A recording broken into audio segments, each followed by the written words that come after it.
Bismillahirrahmanirrahim.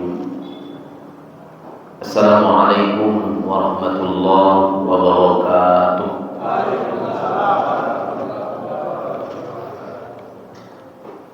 Alhamdulillahi mubarakan fih. Asyhadu an la ilaha illallah wahdahu la syarikalah.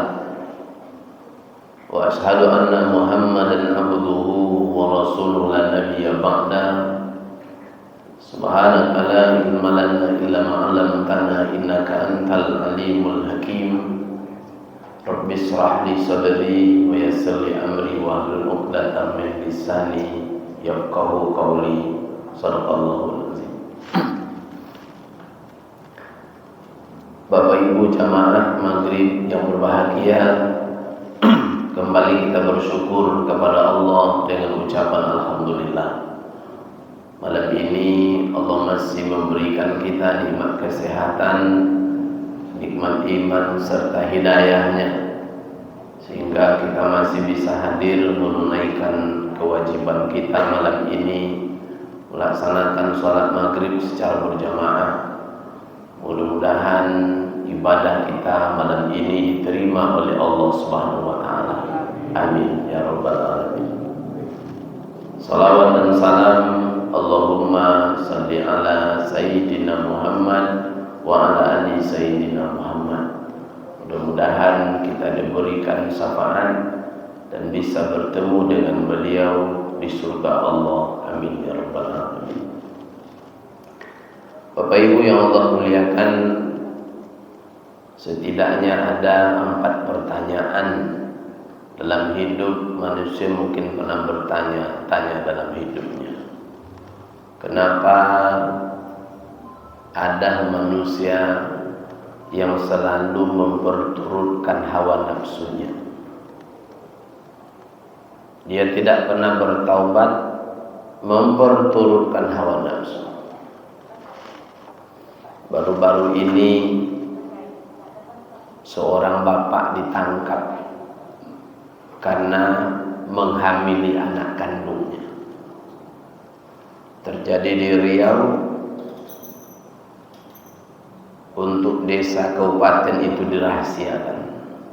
2 anak kandung yang dia zinahi, yang 1 hamil.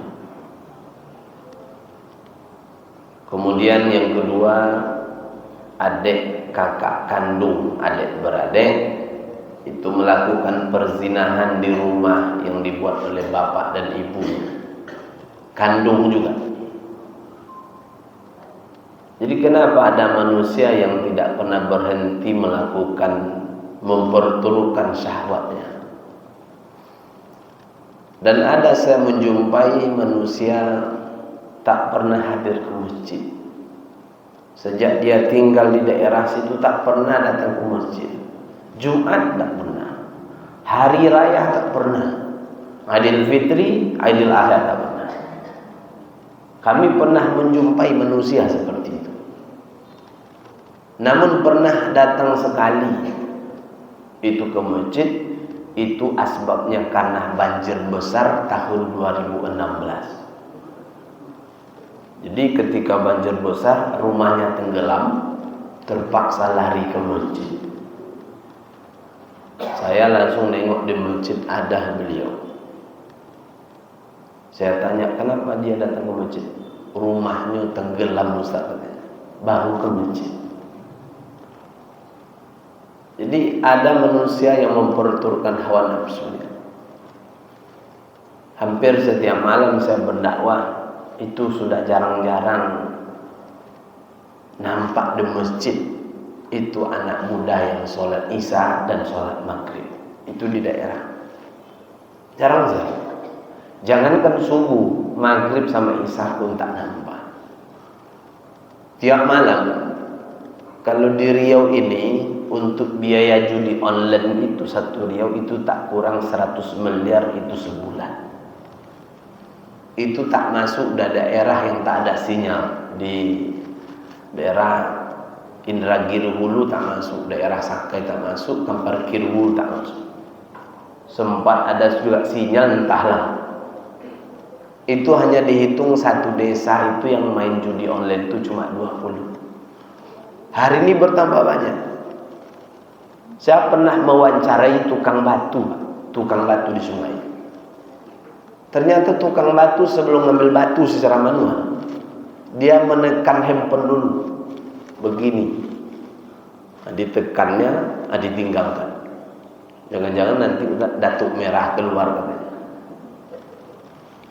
Bayangkan, satu perahu harganya cuma 55.000. Beli untuk main judi itu 65.000. Susah cari batu. Diajak pula kawannya ikut. Kawan tak bisa ikut main judi, sudah ikut pula kawan. Dan pernah dipanggil, itu ahli agama. Maaf cakap, orang memanggilnya ustaz. Dipanggil, ustaz tak mau berhenti main judi online. Pikir dulu pak katanya. Pikir dulu pak, padahal ustaz. Datang jamaah mengirim, ustaz maaf, saya ustaz ceramah di situ, saya tidak lagi nampak hadir. Saya minta maaf dengan ustaz. Kenapa pak? Imam masjid kami itu pak ustaz, imam masjid rawatib kami itu, dia hobi main judi online. Saya perlu tabayun, ada saksinya. Rupanya dia langsung kirim fotonya sang imam sedang main judi online. Dulu yang ditakuti orang itu judi dalam semak-semak. Sekarang di kedai-kedai tempat nongkrong, orang tidak banyak cakap. La salam wala kalam. Orang diam saja, megang handphone masing-masing, judi. Kenapa syahwat diperturutkan tiap malam? Apa penyebab? Bapak Ibu yang Allah muliakan, ini pertanyaan pertama. Kenapa ada orang yang tidak pernah berhenti memperturutkan syahwatnya? Kemudian yang kedua, kenapa dalam hidup susahnya istiqomah? Istiqomah susah. Ada orang yang sudah istiqomah one day one juz, tapi tak bertahan lama. Sehari one day one juz, satu hari satu juz, besok satu juz, bertahan seminggu. Setelah seminggu tak lagi nengok Quran. Payah istiqomah. Ada orang yang 5 malam tahajud, setelah itu berhenti tahajud karena tak lulus P3K, berhenti tahajud. Kenapa payah istiqomah? Padahal janji Allah, orang yang istiqomah itu ketika meninggal, ketika akan datang kematian, Allah menugaskan malaikat untuk memberikan ketenangan. Karena Bapak Ibu, ketika kita sudah sakit, roh sudah berada di dadanya, tentu kita risau. Yang pertama, seorang ayah atau ibu, anak banyak. Maka kalau kita tengok orang sakit di rumah sakit, kalau dia sudah masuk di ruang ICU, mukanya tak lagi bisa bicara, mulutnya. Masuk anak pertama, sang ibu itu hanya bisa mengeluarkan air mata. Yang teringat apa? Mak, mungkin tak lama nak, mungkin akan mati. Engkau belum tamat lagi sekolah. Siapa nanti yang akan membimbingmu nak? Ayahmu mungkin kan berbinih bau.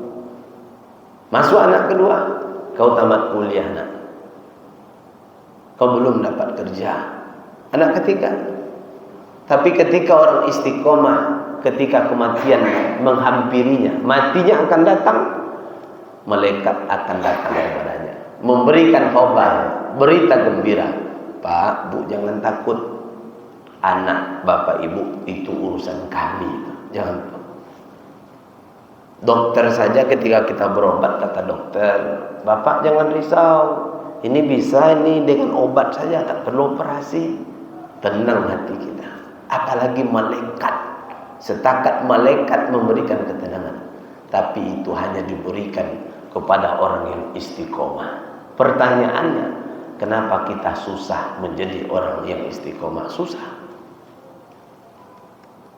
Bisa menjaga mulut seminggu, 7 bulan tak bisa lagi menjaga. Yang ketiga, kita pernah menjumpai manusia sombong kemudian kasar. Sombong, kasar. Saking sombong dan kasarnya, itu tidak memberi gaji ke pembantunya hampir 10 tahun. Asal pembantu banyak cerita diancam. Kenapa ada orang yang sombong? Ada pemimpin yang sombong, sebentar-sebentar diancam. Mengancam bawahannya, awas, penasihat bergerak. Kenapa kita menemukan ada orang sombong? Siapa yang terkenal sombong di kaum Allah? Fir'aun. Menganggapnya sebagai Tuhan. Kemudian dalam berumah tangga, pertanyaan keempat, ada orang yang tidak pernah mau berhasil apapun yang dia buat. Apapun. Buat usaha kambing mati, buat usaha ayam mati. Jual pula donat tak dibeli orang. Buat pula sayur tak hidup. 10 yang dibuat tak pernah hidup, tak pernah berhasil.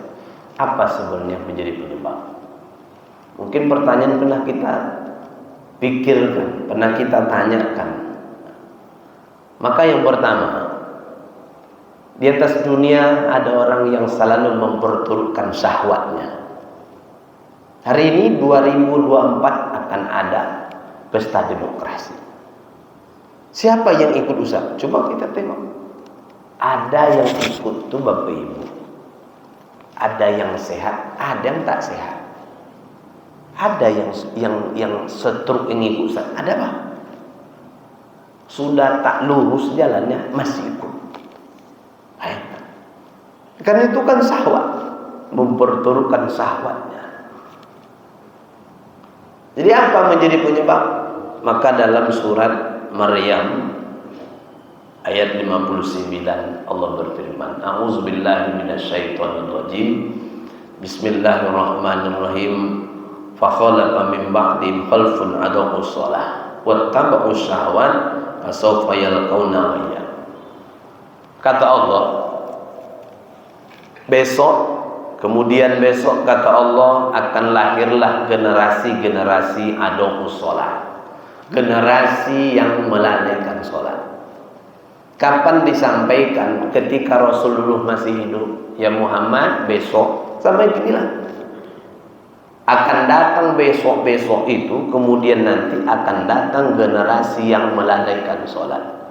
Kalau sholat sudah dilalaikan kata Allah, wattaba'us syahwat, maka manusia akan memperturutkan hawa nafsunya. Maka kuncinya itu rupanya sholat. Maka kalau masih ada kita ustadz, yang bapak yang satu tuh yang mengganggu anaknya, dia sholat, berarti sholatnya masih lalai. Kalau sholat tak lalai, insya Allah anak kandung tak akan kita ganggu. Kalau sholat tak lalai kita dalam sholat, insya Allah kita tidak akan melakukan perbuatan keji antara kakak dengan adik kandung, tak akan pernah. Maka menjadi penyebab orang memperturutkan syahwatnya itu gara-gara faktor sholatnya yang lalai. Jadi kalau ada orang memperturutkan syahwatnya, dia akan melakukan segala macam cara agar dia bisa duduk.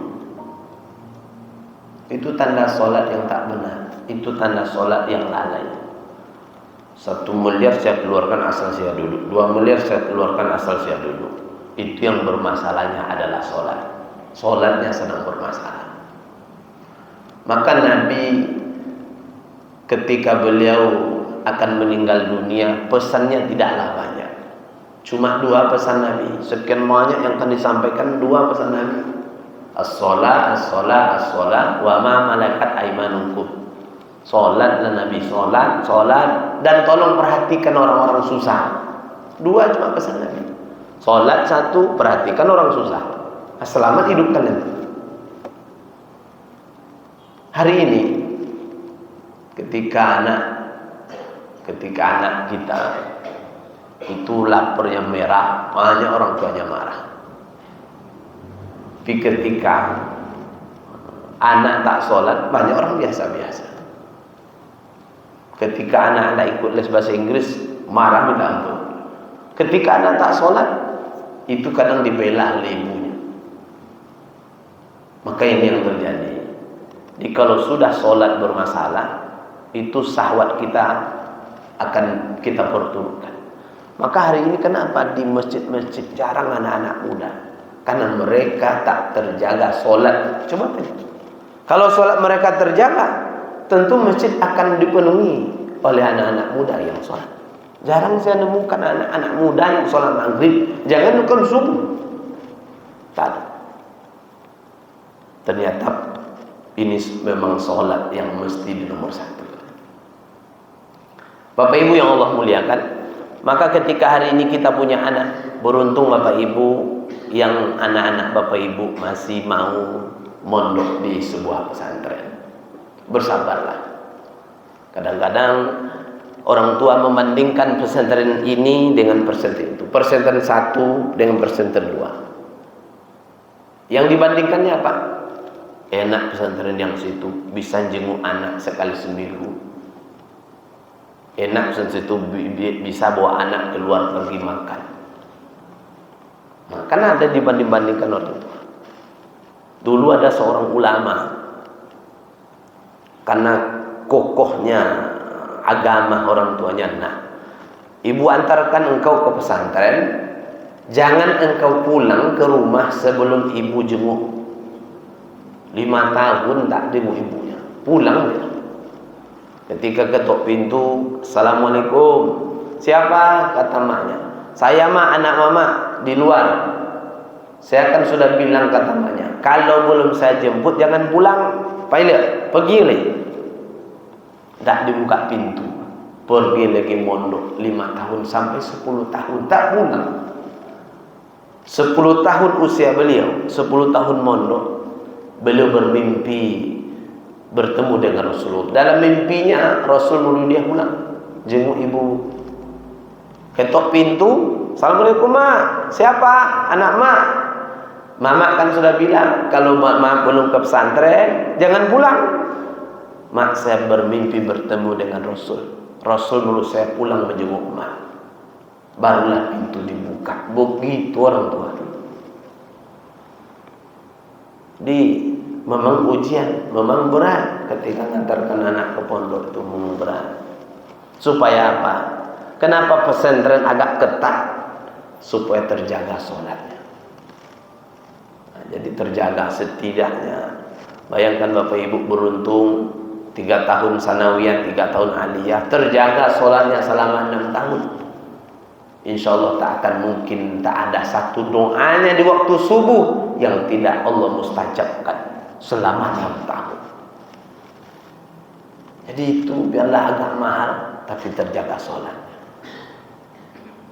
Maka Muhammad Al-Fatih itu suksesnya itu di situ. Sukses Muhammad Al-Fatih seorang pemuda yang bisa menguasai benteng terkokoh di dunia dulu.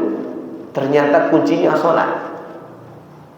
Ketika dia bertanya kepada prajuritnya, wahai prajuritku, siapa di antara kalian yang mulai balik berakal, yang tidak pernah meninggalkan sholat?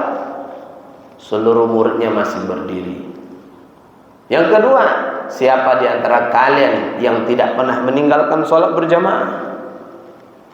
Separuh sudah duduk. Yang ketiga, siapa di antara kalian yang mulai balik berakal, yang tidak pernah meninggalkan sholat tahajud? Seluruh prajuritnya pun duduk seluruhnya. Cuma tinggal beliau Muhammad Al-Fatih sejak balik berakal tidak pernah meninggalkan sholat, tidak meninggalkan sholat berjamaah, dan tidak pernah meninggalkan sholat tahajud. Inilah kesuksesan beliau. Hari ini kan kursus ini, kursus itu.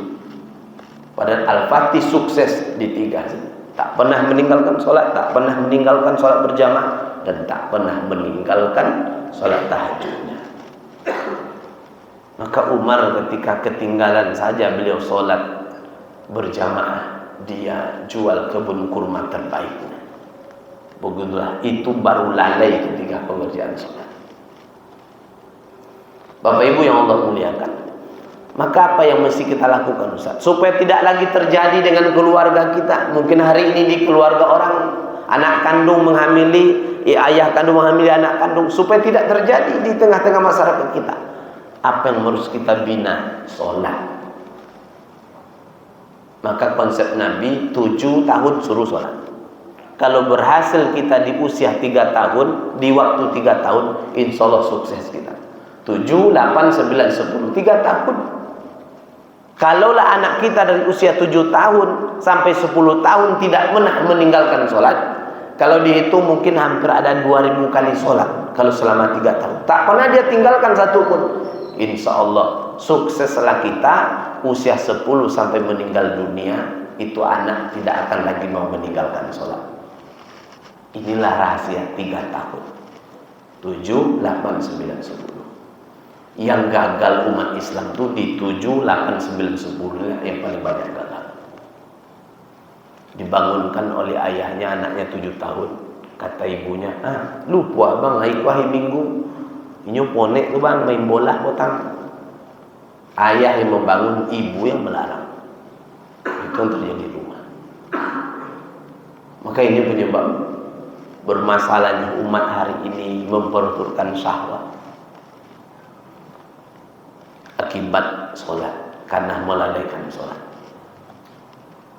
Maka Bapak Ibu yang Allah muliakan, jadi kalau masih ada kita yang masih memperturutkan hawa nafsu, itu dicek sholatnya. Hari ini ada suami yang berselingkuh, berpacaran dengan perempuan lain. Istrinya cantik. Istrinya cantik. Kalau diberikan angka, nilai istrinya 9,8. Tapi masih pacaran dengan perempuan lain yang nilainya 5,2. Orang pun heran. Abang apa bang? Istri abang seperti artis masih pacaran dengan perempuan yang nilai 5,2. Ada istri yang hari ini dapat suami yang mungkin ganteng suaminya di bawah sedikit Nabi Yusuf, tapi pasaran pula dengan laki lain yang gigi nyompong. Kok bisa terjadi di dunia hari ini? Banyak yang salah pasang. Itu gara-gara memperturutkan syahwat. Maka hari ini ketika para istri-istri hari ini kadang-kadang banyak yang salah pasang. Pergi makan sate bukan dengan suami, dengan bestinya.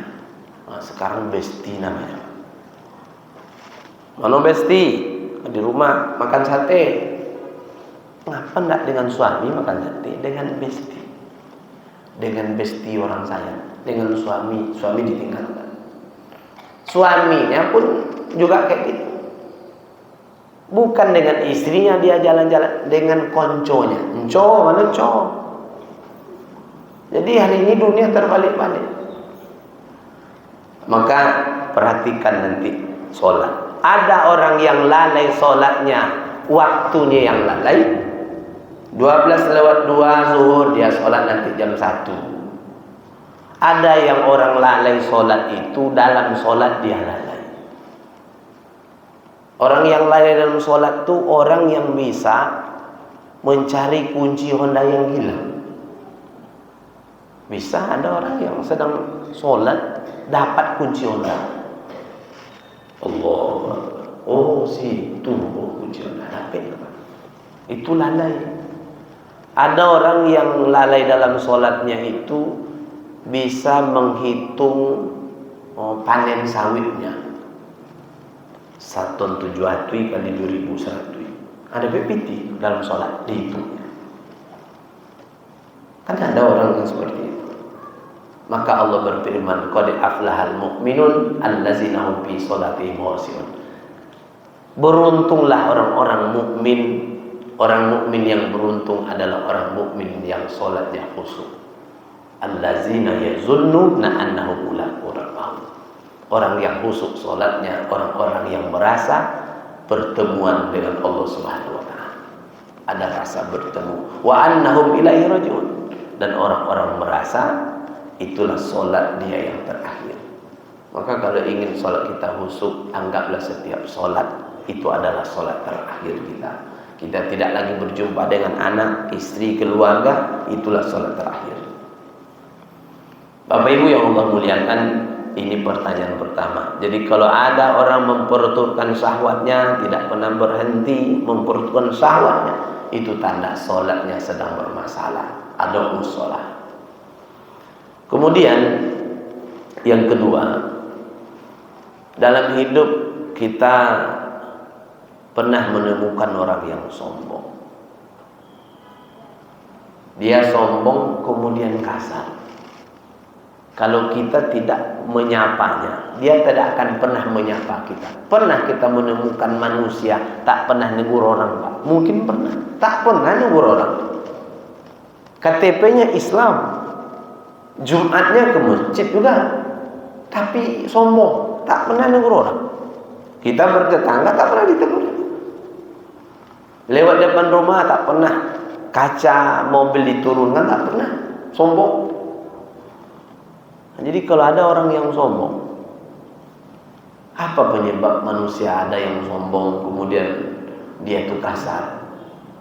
Kasar dengan suami, kasar dengan bawahan. Karena kita jumpa atasan kasar dengan bawahan, asal sebarang cakap. Kadang-kadang ketika marah keluar cacing tanah dibuatnya. Jadi kalau kita pernah menemukan orang sombong, kata Allah dalam Al-Quran, wabirun biwalidati. Nabi Isa itu katanya, saya baik dengan mak saya. Karena Nabi Isa tak punya ayah. Saya baik dengan mak saya sopan, saya lembut dengan mak saya. Faja'alni jabbaran sakiyan. Maka Allah Ta'ala menjadikan aku itu tidak sombong dan tidak celaka. Maka kalau ada orang yang kita tengok sombong, kemudian celaka, kemudian kasar hidupnya, berarti orang ini ada hubungan yang tak baik dengan mak. Setiap anak yang baik, yang santun, yang lembut dengan maknya, pasti dia akan menjadi manusia yang lembut, tidak kasar dan tidak sombong.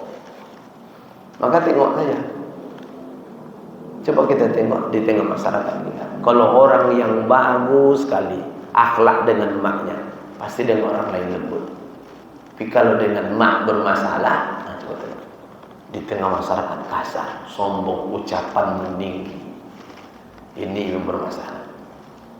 Maka perbaiki hubungan kita dengan mak kita. Karena Nabi Isa itu tak punya ayah, maka dia santun baik dengan mak. Kemudian yang kedua, yang ketiga, susahnya manusia istiqomah. Kalau kita selesai sholat, kalau kita diajakkan oleh imam mengucapkan tahlil, afdhalu zikri falam annahu la ilaha illallah, malam ini kita bisa. Siapa yang bisa memastikan akhir kalam kita bisa mengucapkan la ilaha illallah? Ustaz Amiruddin itu bekerja di Rumah Sakit Ibnu Sina Jakarta, mengajarkan talqin kalau ada orang yang akan meninggal dunia. Kalau di Ibnu Sina Pekanbaru dulu pernah, Ustaz Enci Ivan pernah, Ustaz Asurhal pernah, kawan-kawan saya pernah kerja di situ. Kalau di Ibnu Sina Jakarta itu lebih tua lagi rumah sakitnya. Kata Ustaz Amiruddin, ribuan orang yang meninggal dunia rumah sakit Ibnu Sina Jakarta, hanya beberapa orang yang secara kasat mata bisa mengucapkan la ilaha illallah. Ribuan umat Islam meninggal, hanya sedikit yang bisa mengucapkan. Tak banyak, tak sampai 10 orang, ribuan yang meninggal. Bayangkan. Padahal hanya itu harapan kita. Man akhiruhu kalamuhu la ilaha illallah dakhala jannah. Barang siapa yang di akhir kalamnya bisa mengucapkan la ilaha illallah dakhala jannah. Waktu sehat seperti ini, waktu duduk mudah kita mengucap la ilaha illallah. Bisakah kita mengucapkan itu waktu kita mau mati? Belum tentu. Padahal itu kalimat-kalimat yang kita idam-idamkan. Kata imam berdoa, ya Allah matikan kami dalam keadaan husnul khotimah, ringankan lidah kami mengucapkan la ilaha illallah. Amin, kata jemaah. Itu yang kita harapkan. Kalau selamat bisa mengucapkan itu, selamat sentosa sampai kita besok masuk dalam surga Allah. Itulah kalimat yang kita tunggu-tunggu. Maka di Jawa ada seorang kiai yang menangis. Yang dia tangiskan, Pak Kiai ini memiliki burung beo yang bisa mengucapkan la ilaha illallah. Kan banyak burung-burung tuh bisa tasbih, bisa. Suatu kali sangkar burung tuh tidak tinggi, dilompati kucing, dimakan kucing burung beo. Tiap hari burung beo asal datang pagi, la ilaha illallah, la ilaha illallah. Waktu dimakan kucing, waktu dia mau mati itu burung beo tadi, lupa kalimat yang setiap hari dia sebut. Padahal aturan waktu digigit itu ucapkan lagi. Menangislah sang kiai. Kata muridnya, Pak Kiai, kenapa Pak Kiai menangis dan bersedih? Burung tuh bisa kita beli, kita potong lidahnya, kita ajarkan mengucap la ilaha illallah lagi. Bukan itu yang saya tangiskan, kata Pak Kiai. Beginilah keadaan kebanyakan umat Islam, seperti burung. Tiap hari bisa mengucap la ilaha illallah, tapi waktu mau mati tak teringat lagi la ilaha illallah yang tiap hari diucapkan. Apa menjadi penyebab? Seperti burung, dia hanya bisa mengucap tapi tak mau tahu dan tidak mengamalkan la ilaha illallah. Dikasih orang tanggal 14 Februari besok, datang caleg ngasih duit 500, la ilaha illallah katanya. Apa tuh 1 juta, apa mantui katanya. Gimana bisa mengucap la ilaha illallah? Maka kata pengurus masjid, Ustaz, kemarin kami satu masjid menyolatkan itu anak yang mencuri genset masjid. Tapi itu heran kami Ustaz, sudah 2 kali kami sholat hajat kan aman-aman aja anak tuh katanya. Tak ada sakit perut, tak ada pening-pening. Saya bilang, doa kalian tak akan mustajab. Kenapa Ustaz? Karena kalian banyak makan piti caleg kata orang. Itu Ustaz lagi sholat hajat tuh. Dulu kan orang tak banyak sholat hajat tuh Pak. Diambil orang cangkul masjid sholat hajat diantar lagi. Sekarang enggak. Penuh orang sholat hajat, tak laku doanya. Itu tadi, orang-orang dulu tak pernah mau makan piti caleg. Maka penyebab kenapa manusia susah istiqomah, inilah penyebabnya. Karena manusia tidak menjaga apa yang dia makan. Tidak dijaga apa yang dia makan.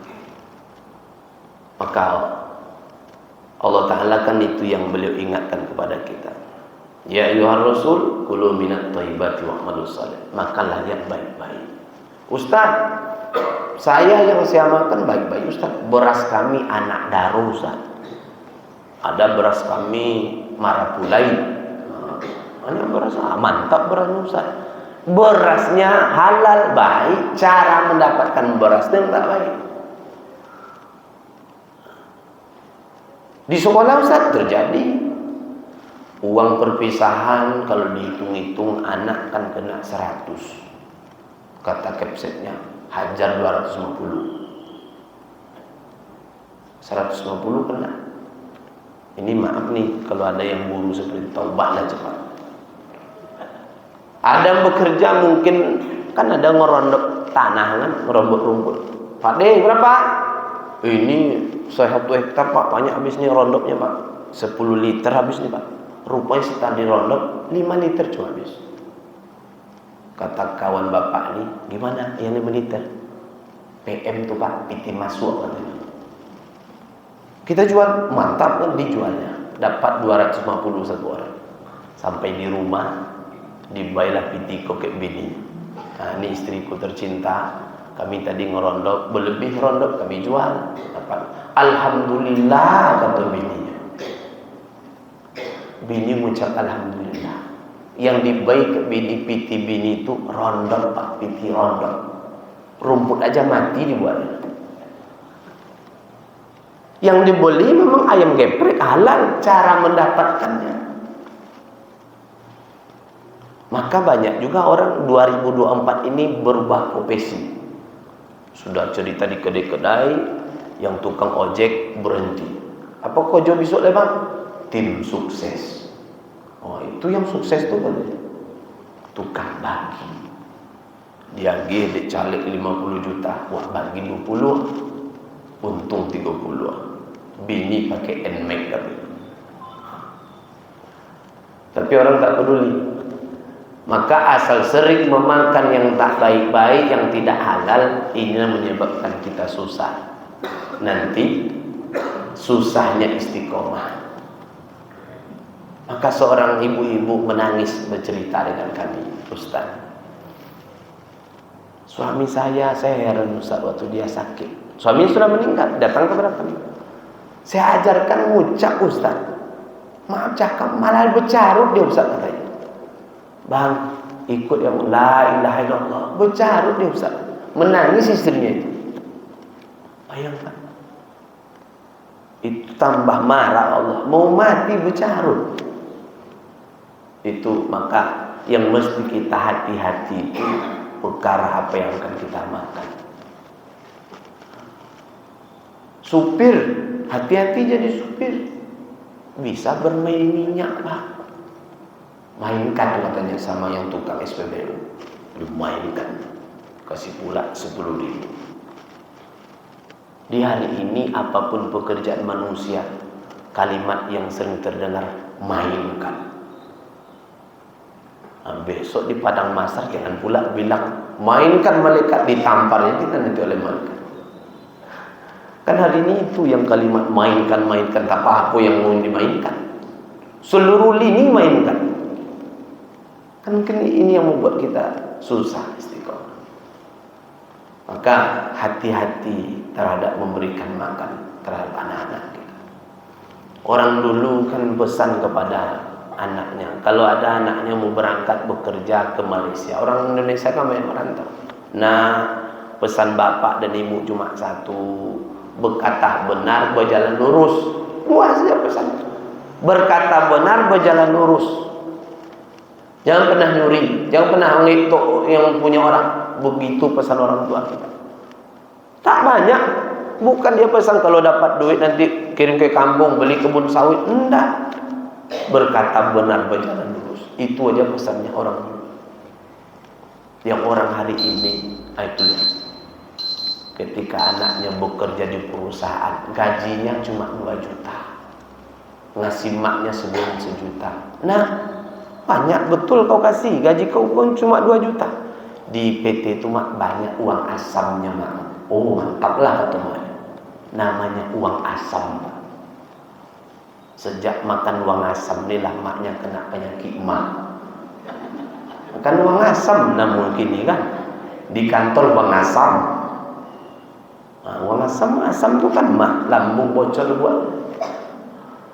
Jadi penyakit yang datang tanya-tanya emaknya kan entah apa, enggak tahu dia uang asam itu kan. Uang asam itu uang maling. Dihaluskan namanya uang haram, uang asam namanya. Kemudian yang terakhir, kenapa ada orang yang apa yang dia buat tak pernah jadi-jadi, tak pernah sukses? Itu bermasalah hubungan baik dengan kedua orang tuanya. Maka saya tanya seorang ustadz yang ngaji juga di sini, ceramah tetap di sini. Bang, abang kalau dengan orang tua gimana cara abang memberikan nafkah? Dia sukses. Dulu ustadz katanya, saya ngasih uang tuh sama mak saja. Saya bilang sama mak kasih ayah. Rupanya tak dikasih suaminya. Sekarang saya rubah ustadz katanya. Ini untuk bapak, ini untuk ibu, ini uang beli lauk pauk. Setelah itu maaf cakap ustadz, usaha saya lancar. Nah, jadi kalau bapak ibu masih punya bapak ibu di rumah, kalau ngasih mak kita dengan ayah kita, jangan mak saya yang dikasih. Kebanyakan anak kan ngasih mak, maknya dikasih. Ayahnya juga ikut andil carikan nafkah, tapi ayah tak dikasih. Tentu kalau ayah kita tak redo, mak saya redo, ini jadi penghambat. Jadi kalau ibu-ibu nanti dikasih oleh anak kita duit, ibu yang memberi suami, ini jatah abang dari anak. Jangan disimpan kasado boleh ome. Ustaz, cara pembagiannya Ustaz. Nah, contoh anak ngasih 200.000 sama ibu-ibu. Bagikan, Bang.